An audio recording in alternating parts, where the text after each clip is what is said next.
खेरवाल आदिवासी को बो लयोआ जे आबोगे पोइलो मानवा जहां दो हांस हांसली चेड़े बिली खय बो जानाम कना मेन द आबोगे पिलचु हड़ाम पिलचु बुढ़ी रे पोपुंगड़ा को कना बोन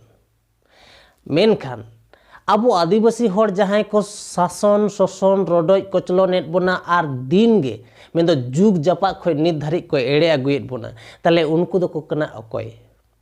उनको मानवा से उनको दो मानवा दो बांग कना को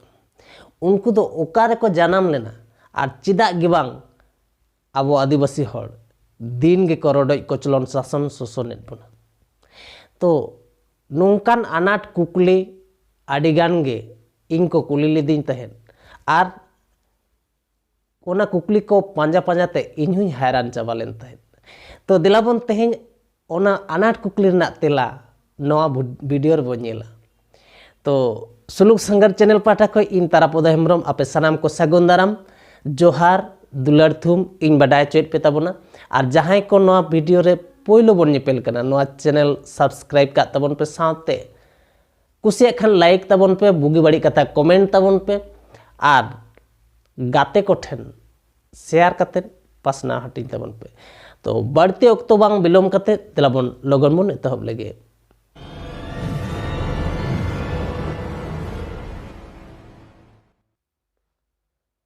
नो धरती सिरजन और बांग मानमी सिरजन और बांग नो जेगेट रना सिरजन रना एतहब कहानी को से कथा गालमारा थुती को जहाँ को मिना आकना ओना कोगे मिटते दो माइथोलॉजी को मिता कना तो खेरवाल माइथोलॉजी रना कथा के पोइलो लई ताबोना उनका लेका सनाम जाति सनाम धर्म गुट रेन हड़ को आगे मिटांग सिरजन कहानी से माइथोलॉजी मिना आका तको जुदा जुदा जातिया जुदा जुदा को लई कना मेनखान खेरवाल आदिवासी को जहाँ सिरजन कहानी मिना कना नोरना जोथात तिना जोथाता नोआ दो नसे नोआ माड़ांग वीडियो रे लई काट गया एनते रहो आरहों दोड़हाते नसे इंडिया जे आबो आदिवासी को जहाँ माइथोलॉजी ओनार बन लई के जे हांस हांसली चेड़े बिली खन आबो मानव बो सिरजन कना और नोआ तत्व से नोआ लई कथा साणेस को हो नोरना जुक्ति अड़ी नपाय सही को सब सदर का और ओनागे जोथात जुक्ति ते नितो दिसोम होड़ को मना बताया जे अबो मानमी आर बांग जीवी सिरजन रेना एतहब दो हुयुक कना दा रेगे मेन दो दा रेगे पोइलो जीवी रेना लेमेन ते दो सिरजाव लेना और ओनागे दिन दिन ते मी कुसी मेन दो मी उनु जीव खन बाय बायते मिटंग मारांग जीव तैयार करते उनीगे आदि दिन तायम आजा ओका लेका होय हिसिद लोलो रेयाड़ मेंदो ओना जगह रना ओना ठाव रना ओका प्रकृत लेकाते आया हड़मो आरु फेरावते और उनका हरा हराते मेंदो डेवलपते नोंकान अवस्था मेंदो दा जियाली दा खय दा घुटू जियाली चेड़े नोंका नोंकाते आयमा गोटांग जीव जियाली के तैयार अकना को ओना दो प्रकृत रना नाना हुनर लेकान ओजे खातिर तो ओना लेकाते आबोआ जहाँ माइथोलॉजी ओना सला आदि तेद के जोड़ोआ तो उनका लेकागे आबो जहाँ कथा बो लयोग कान जे आबो दो आदिवासी कनाबो आर पिलचू हड़ाम पिलचू बुढ़ी रे हपन जहाँ दो हांस हांसली चेड़े खय किन जन्म लेन तहे तो आबो नोआ धरती रे एखेन आबो सुमुंग दो बांग मेन दो आबो आदिवासी जहाँ बो लयोग कान आबो आदिवासी सुमुंग दो बांग मेनमा जोतो खोय मांग मानमी आबो आदिवासी मा हेगे मेनदो आबो खन गे उनको आरहों एटा जाति को होको हुए कना से जानाम कना। आर दिन दिन ते आबो जहां को आबो आदिवासी जहां को दो सिरजनिया हा सेवा रेगे मेना आकाद बोना उनको कोगे आदिवासी बोलायो कना। आर जहां को आकोआ सुख लगी सिरजनिया बगी कतेन मेंदो सिरजनिया देवा सेवा बगी कतेन आकोआ सुख लगी सुमुंग को उयहर कना उनको को दो नोआ कथा को हिड़िñ का। आर दिसोम रना सनाम जगह रे पासनाव कतेन रोड आड़ांग हो जुदा जुदा कना उनकुआ हड़मो गढ़हन हो जुदा जुदा कना आर उनका आचार व्यवहार हो जुदा जुदा कना। आर जहाँ तीरेगे आबो सत निरोड़ डहारते बो ताड़ामेआ से ताड़ाम आगू कना मेनखान उनको मा ओना सत निरोड़ डहार बाको ताड़ामेआ से बांग ताड़ाम सनाव आकाद कोआ मेनमा उनको ओना सत निरोड़ डहार ते ताड़ाम कतेद उनका लका लाभ उनका लका सुख बाको अर्जाव दाड़िया कान खातिर आकोते आको लेकान होरा डहार को पंजाव कना। आर तायम ते लगती मा पड़ावेन गया धर्म सेवा सेरवा एंडेखान उनको आको लेका तायम ते दो धर्म को सिरिजका आको लेका लायलाकचार को सिरिजका आको लेका सावता को सिरिजका और आको लेका रोड आड़ांग हो जुदा जुदा ठाव रे जुदा जुदा लेका हुए कना। ओना लेकाते आडी आयमा परसी मेना आकाना आडी आयमा धर्म हो मेना आकाना आडी आयमा लेकान कैरेक्टर से कैरेक्टरिस्टिक हर मेना आकाद को मेनमा आबो एतोहब मानवा कना बो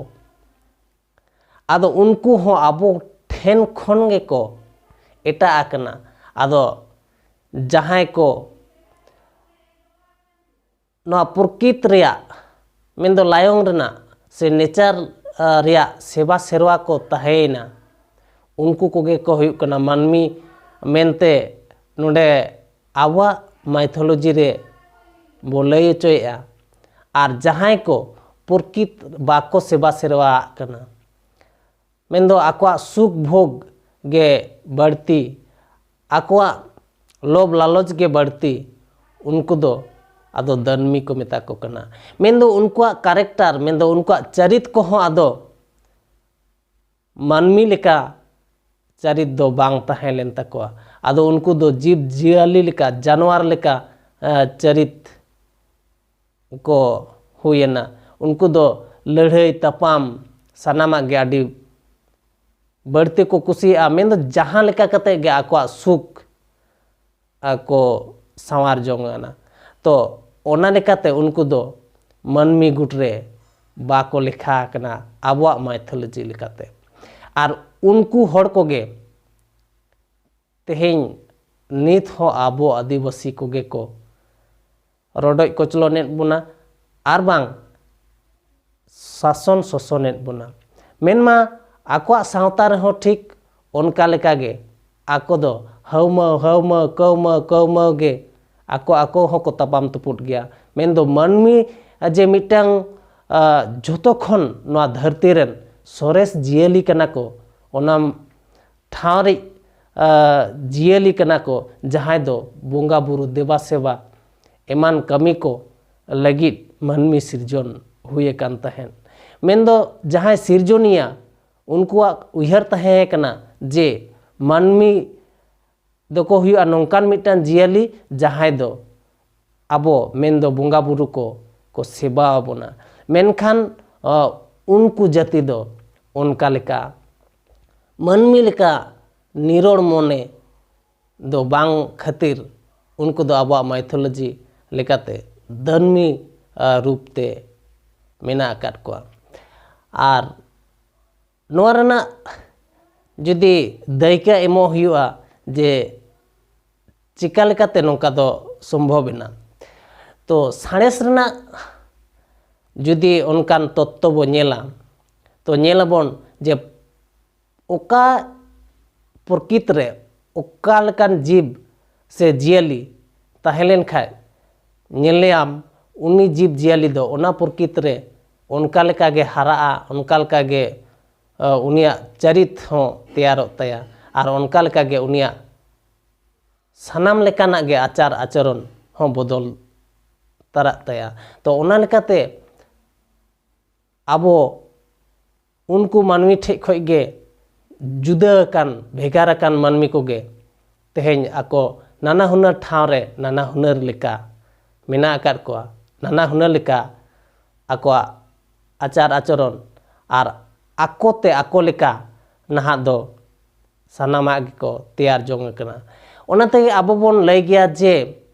ᱟᱹᱫᱤᱵᱟᱹᱥᱤ ᱠᱚᱜᱮ ᱠᱚ ᱦᱩᱭᱩᱜ ᱠᱟᱱᱟ ᱩᱱᱠᱩ ᱡᱟᱹᱛᱤ ᱡᱟᱦᱟᱸᱭ ᱫᱚ ᱟᱹᱫᱤᱵᱟᱹᱥᱤ ᱠᱚᱣᱟᱜ ᱜᱮᱠᱚ ᱦᱟᱛᱟᱣ ᱟᱠᱟᱜᱼᱟ, ᱱᱚᱝᱠᱟᱱ ᱠᱟᱛᱷᱟ ᱟᱵᱚ ᱵᱚᱱ ᱞᱟᱹᱭ ᱜᱮᱭᱟ ᱡᱮ abuak ᱡᱟᱦᱟᱸ ᱥᱟᱥᱚᱱ ᱵᱮᱵᱚᱥᱛᱷᱟ ᱠᱚᱵᱚᱱ ᱞᱟᱹᱭ ᱢᱟ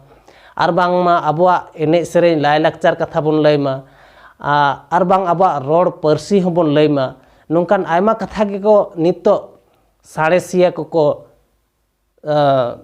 ᱥᱤᱸᱜᱷᱟᱹᱨ ᱧᱟᱢᱮᱜᱼᱟ ᱵᱟᱝᱢᱟ ᱟᱹᱫᱤᱵᱟᱹᱥᱤ ᱠᱚᱣᱟᱜ ᱱᱚᱣᱟ ᱞᱟᱭᱼᱞᱟᱠᱪᱟᱨ ᱠᱚ ᱠᱷᱚᱡ ᱜᱮ ᱱᱚᱣᱟ ᱠᱚᱫᱚ ᱦᱩᱭ ᱟᱠᱟᱱᱟ᱾ ᱛᱚ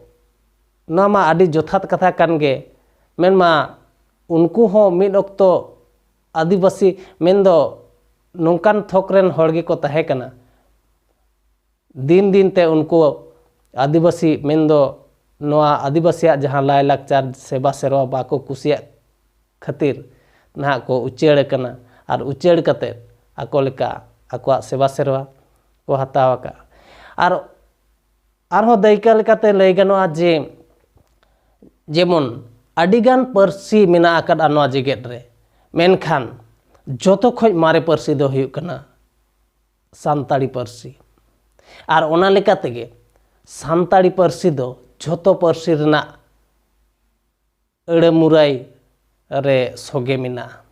ᱟᱨ ᱥᱟᱱᱛᱟᱲᱤ ᱯᱟᱹᱨᱥᱤ ᱨᱮ ᱡᱟᱦᱟᱸ ᱟᱲᱟᱝ ᱢᱮᱱᱟᱜᱼᱟ ᱚᱱᱟ ᱫᱚ ᱡᱷᱚᱛᱚ ᱯᱟᱹᱨᱥᱤ ᱨᱮᱜᱮ ᱚᱱᱟ ᱟᱲᱟᱝ ᱢᱮᱱᱟᱜᱼᱟ᱾ ᱢᱮᱱᱠᱷᱟᱱ ᱩᱱᱠᱩᱣᱟᱜ ᱟᱵᱚ ᱥᱟᱱᱛᱟᱲ ᱡᱟᱦᱟᱸ ᱵᱚᱱ ᱟᱲᱟᱝ ᱫᱟᱲᱮᱭᱟᱜᱼᱟ ᱩᱱᱠᱩ ᱫᱚ ᱚᱱᱟ ᱵᱟᱝ ᱦᱚᱸᱠᱚ ᱟᱲᱟᱝ ᱫᱟᱲᱮᱭᱟᱜᱼᱟ, ᱢᱮᱱᱠᱷᱟᱱ ᱩᱱᱠᱩ ᱡᱟᱦᱟᱸ ko ᱟᱲᱟᱝᱟ ᱟᱵᱚ ᱫᱚᱵᱚᱱ ᱟᱲᱟᱝ ᱫᱟᱲᱮᱭᱟᱜᱼᱟ᱾ ᱢᱮᱱ ᱫᱚ ᱦᱩᱭᱩᱜ ᱠᱟᱱᱟ ᱟᱵᱚ ᱡᱷᱚᱛᱚ ᱡᱟᱹᱛᱤ ᱨᱮᱱ ᱯᱷᱮᱰᱟᱛ ᱡᱟᱹᱛᱤ ᱠᱟᱱᱟ ᱵᱚᱱ ᱟᱵᱚ ᱟᱹᱫᱤᱵᱟᱹᱥᱤ, ᱡᱷᱚᱛᱚ ᱯᱟᱹᱨᱥᱤ ᱨᱮᱱ ᱯᱷᱮᱰᱟᱛ ᱯᱟᱹᱨᱥᱤ ᱠᱟᱱᱟ ᱟᱵᱚᱣᱟᱜ ᱜᱚ ᱯᱟᱹᱨᱥᱤ ᱟᱨ ᱡᱷᱚᱛᱚ ᱫᱷᱚᱨᱚᱢ ᱨᱮᱱ ᱯᱷᱮᱰᱟᱛ ᱫᱷᱚᱨᱚᱢ ᱠᱟᱱᱟ ᱟᱵᱚᱣᱟᱜ ᱟᱹᱫᱤᱵᱟᱹᱥᱤ ᱫᱷᱚᱨᱚᱢ ᱥᱮᱵᱟ ᱥᱮᱨᱣᱟ᱾ ᱛᱚ ᱱᱚᱣᱟ ᱟᱵᱚ ᱱᱟᱦᱟᱜ ᱥᱟᱬᱮᱥ ᱠᱚᱠᱚ ᱯᱨᱚᱢᱟᱱᱮᱜᱼᱟ, ᱢᱮᱱᱢᱟ ᱤᱧ ᱢᱟᱲᱟᱝ ᱛᱮᱜᱮᱧ ᱞᱟᱹᱭ ᱟᱠᱟᱫ ᱡᱮ ᱟᱵᱚ ᱟᱹᱫᱤᱵᱟᱹᱥᱤ ᱠᱚᱣᱟᱜ ᱠᱟᱹᱢᱤ ᱠᱟᱱᱟ ᱢᱟᱲᱟᱝ, ᱚᱱᱟ ᱛᱟᱭᱚᱢ ᱥᱟᱬᱮᱥ, ᱚᱱᱟ ᱛᱟᱭᱚᱢ ᱛᱟᱭᱚᱢ te ᱚᱱᱟ ᱨᱮᱭᱟᱜ ᱠᱷᱚᱸᱫᱽᱨᱚᱱ ᱠᱷᱚᱸᱫᱽᱨᱚᱱ te ᱯᱟᱸᱡᱟ ᱟᱹᱜᱩᱭᱮᱜᱼᱟᱭ, ᱧᱮᱞᱮᱜᱼᱟᱭ ᱟᱨ ᱛᱩᱱᱠᱷᱤ ᱛᱚᱞᱟᱥᱮᱜᱼᱟᱭ ᱛᱤᱱᱟᱹᱜ ᱡᱚᱛᱷᱟᱛᱟ ᱥᱮ ᱵᱟᱝ ᱡᱚᱛᱷᱟᱛᱟ᱾ ᱟᱨ ᱱᱚᱣᱟ ᱠᱟᱛᱷᱟ ᱞᱟᱹᱭᱛᱮ ᱦᱚᱭᱛᱳ ᱟᱹᱰᱤᱜᱟᱱ ᱜᱮ ᱯᱟᱹᱛᱭᱟᱹᱣ ᱵᱟᱝ ᱦᱮᱡ ᱟᱵᱚᱱ ᱠᱟᱱ ᱜᱮᱭᱟ, ᱛᱚᱵᱮ ᱦᱟᱞᱮ ᱧᱚᱜ ᱢᱤᱫᱴᱟᱝ ᱫᱟᱹᱭᱠᱟᱹᱧ ᱮᱢ ᱞᱮᱠᱷᱟᱱ ᱟᱨᱚ ᱥᱟᱺᱦᱤᱡ ᱱᱟᱯᱟᱭ ᱥᱟᱺᱦᱤᱡ ᱯᱩᱥᱴᱟᱹᱜᱼᱟ᱾ ᱧᱮᱞ ᱛᱟᱵᱚᱱ ᱯᱮ, ᱟᱵᱚ ᱟᱹᱫᱤᱵᱟᱹᱥᱤ ᱦᱚᱲ ᱚᱱᱮᱧ ᱞᱟᱹᱭ ᱟᱠᱟᱫ ᱡᱮ ᱟᱵᱚᱣᱟᱜ ᱥᱮᱵᱟ ᱥᱮᱨᱣᱟ ᱫᱚ ᱥᱤᱨᱡᱚᱱᱤᱭᱟᱹᱣᱟᱜ ᱡᱤᱱᱤᱥ ᱡᱚᱛᱚ ᱠᱚᱜᱮ ᱵᱚ ᱥᱮᱵᱟ ᱥᱮᱨᱣᱟᱣᱟᱜ ᱠᱟᱱᱟ, ᱩᱱᱤᱭᱟᱜ ᱫᱩᱨᱤᱵᱽ ᱠᱚᱜᱮ ᱵᱚ ᱥᱮᱵᱟ ᱥᱮᱨᱣᱟᱣᱟᱜ ᱠᱟᱱᱟ,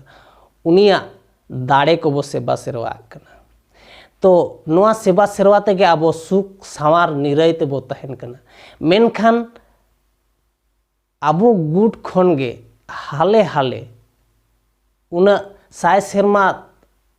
ᱛᱟᱭᱚᱢ ᱫᱚ ᱵᱟᱝ ᱪᱟᱞᱟᱜ ᱤᱧ ᱞᱟᱹᱭᱫᱟ, ᱜᱮᱥᱟᱭ ᱥᱮᱨᱢᱟ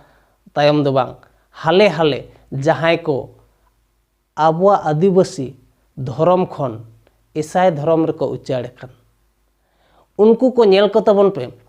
ᱛᱮᱦᱮᱧ जोतो गे उनका रोड लांदा हो इनागे मेना आकात तको बाको बदल अकान तको रेहो उन्हें जे धर्म ते बदल अकात आदो मने गट केदा जे आले दो